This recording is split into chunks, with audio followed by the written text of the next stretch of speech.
Good afternoon. I call to order the informal interactive hearing of the General Assembly with indigenous peoples held in accordance with Resolution 71/321 of 8 September 2017. I'd like to warmly welcome all of you to this meeting. This hearing provides an opportunity for all relevant stakeholders to reflect on possible further measures necessary to enhance the participation of indigenous peoples' representatives and institutions in relevant United Nations meetings on issues affecting them, as well as inform the intergovernmental process of the General Assembly that will resume at its 75th session. With your permission, I will now deliver my opening statement. Thank you all for being here. In particular, I'd like to thank Assistant Secretary General Gilmore and Ms. Walid Abu Bakrain, as our distinguished chair, and all the elders and indigenous representatives we have in the room today. I have the honor to serve as the President of the United Nations General Assembly, and so I get many opportunities to speak at the United Nations. But I know that this is not the same for everyone in this room. That's why today it is your hearing, not mine. And that's why I want to limit myself to a few brief remarks before turning the floor over to you. In doing so, I'll make 4 main points. First, I want to talk about how we got here. It was nearly 100 years ago when indigenous peoples first asserted their rights on the international stage. But they did not see much progress, at least until 1982, when the first working group on the indigenous populations was established. And in 2007, the rights of indigenous peoples were finally set out in an international instrument. Let us be clear here. Rights are not aspirational. They are not ideals. They are not best-case scenarios. They are minimum standards.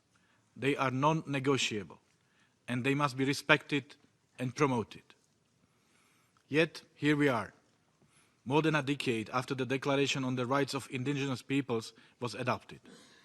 And the fact is, these rights are not being realized. That's not to say that there has been no progress.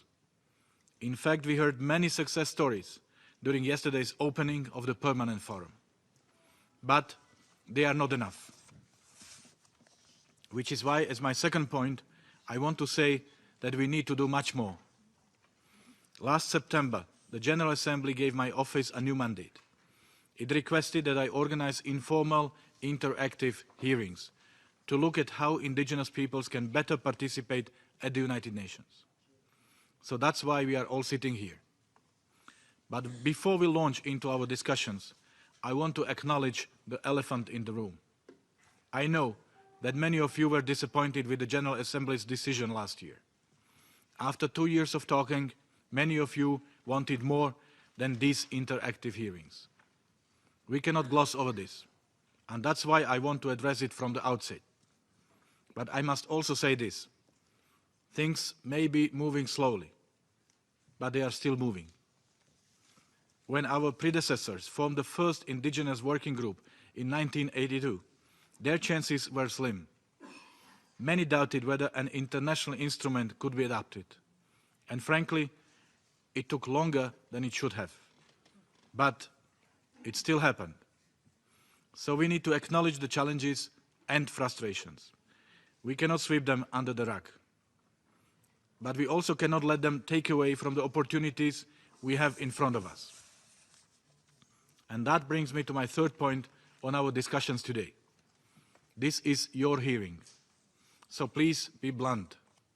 Please be concrete. Please be innovative. Like I have said, we should not pretend that everything is perfect. Major problems persist, particularly at the national level, and we need to draw attention to them. Today, however, we have a very specific mandate, and that is to explore how we can carve out more space for indigenous peoples on the international stage. That's why I ask you to focus on the future of our work here at the United Nations and to try to come up with as many ideas and proposals as possible. In particular, we should look at the following questions. Which venues and forums are most suitable? What modalities should govern participation? What kind of participants should be selected? And how will this selection happen? We should also try to form a broader vision. This will allow us to better advise the General Assembly's ongoing process to enhance indigenous peoples' participation. Finally, next steps. As you know, this is our very first informal interactive hearing. There will be 2 further hearings, next year and the year after. Then, during what we call the 75th session of the General Assembly, negotiations between governments will start up again. Turning back to today, the immediate outcome of our hearing will be a President's summary. But I'm confident that the longer-term outcome will be yet another step in the direction of change. So, ladies and gentlemen, this is where I will conclude. My main job now is to listen, and I thank you for your attention. And I now give the floor to Mr. Andrew Gilmore, Assistant Secretary General for Human Rights.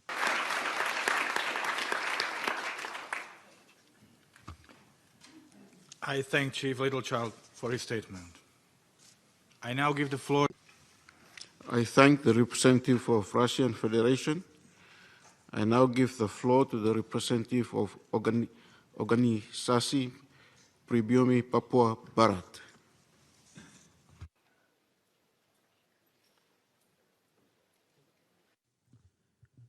Dear Excellency, UN General Assembly, President, many thanks for deliver the demands of the peoples of West Papua to the United Nations General Assembly, President, because UN General Assembly never responsible on the resolution 448 that on the 5th session that set up West Papua or West New Guinea as non-self-governing territory according to the United Nations Charter Article 73. That's make we are suffering 55 years under the Indonesian colonialism since 1st October 1962 until today. After the Act of Free Choice or referendum in 1969, the UN Secretary General U Thant attempted the same trick he used in 1962 of not allowing the General Assembly to debate or address the issue. But this time, members in General Assembly were more confident and ready to object. A technical point, I suspect the UN Secretary General has engaged in illegal private negotiation with Indonesia and Netherlands to draft their text for the General Assembly Resolution 2504 in the 2024 session. In any event, the sequence of meetings since at the UN is General Assembly plenary meeting 1810, some nations raise a point of order to object the lack of time, and I demanded time to consider this issue. Instead of allowing several weeks, they were then allowed 6 days to prepare. General Assembly plenary meeting 1812, a group of nations proposed an amendment to proposed text. In paragraph 44 of the meeting, the proposed amendment asked Indonesia to allow referendum by 1975, together with the Papua New Guinea. Then there is also a proposal for a German additional time to allow nations to further consider this issue. The meeting extend into their lunch time, and some continue in their afternoon meeting. General Assembly plenary meeting 1813 in paragraph 135, a vote is held about proposed a German additional time and fails. In paragraph 168, a vote is held on amendment to ask referendum by 1967 and fails. In paragraph 182, a vote is held on original proposed text and success. The referendum in West Papua was rejected by UN Secretary General Representative Mr. Ortizan Fernando, because it was done by consultation system through the 1,025 representatives who was chosen by Indonesian military and hide them in the military dormitory. It is UN General Assembly obligation. May I ask the speaker, if possible, to stick to the agenda of this meeting? And here we're talking about reflection on possible further measures necessary to enhance the participation of indigenous peoples' representation and institutions in relevant United Nations meetings on issues affecting them, as well as inform the intergovernment process of the General Assembly. So if you could stick to this. Thank you.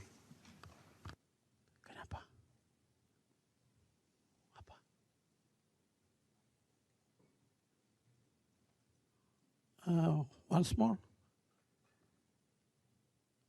We continue? Yeah, you may continue with your remarks, but stick to the agenda. Okay. Yeah, this is the last. Yes, it is UN General Assembly obligation to set up it in the Charter of the United Nations, Article 73, for granted independence of all non-self-governing territory. So UN General Assembly must give referendum for West Papua according to international practice, not like in consultation system through 1,026 representatives were Indonesian done in 1969. Thank you.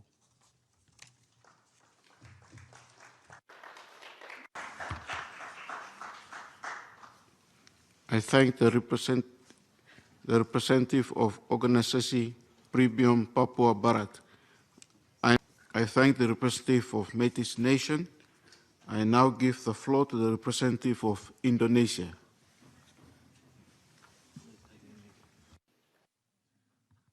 Thank you very much, Mr. Chair, and a very good afternoon to all of us. We thank the President of the United Nations General Assembly for convening this meeting, and my delegation takes this floor with regards to 2 points. First, pertaining this very important deliberation that we have this afternoon, and then responding to the untruthful statement made by the previous delegation. So we thank the co-facilitators who have been working vigilantly with the member states on the resolutions as well as these particular issues. And since the very beginning, Indonesia has been a very active member, deliberating all the possibilities that we have had, as well as all the pertinent elements with regards to the enhanced participations of the indigenous peoples within the UN system and all the relevant UN mechanisms. Indonesia remains committed to the work of these particular issues and will continue work constructively on these issues. This is indeed a complex issues, and conditions of the countries differ from one another. Specificities are highly noted, and some might have even particular group of indigenous peoples, while some might consider all populations to be indigenous, like in the case of Indonesia. Nevertheless, we reached a consensus based on the resolutions, and the UN General Assembly has been mandated to continue working on ways to enhance participation of indigenous peoples until the 75th session of the UNGA. And I think we should continue with this particular spirit. And secondly, Mr. Chair, if you indulge me, my delegation would also like to draw the attention on the currently made statement of the organization called Organisasi Pribumi Papua Barat, which is not only providing the false statement and fabricated facts, but also misled this very important deliberation. It is very unfortunate to see again that this very important meeting, hearing our consideration as well as consultations with the representative of the indigenous peoples has been misled and utilized by irresponsible groups and individuals claiming to represent West Papua. Without the intention to speak outside of the topic, but my delegation is compelled to give this particular statement that we request the President as well as the Chair to disregard and not include those statements in the report. We believe that it is important to also underline that the issue of West Papua has been concluded within the United Nations, and through the resolutions of 2504 that we have in 1969, the issue of the territorial integrity of Indonesia with the inclusion of West Papua is final and remains valid up until now.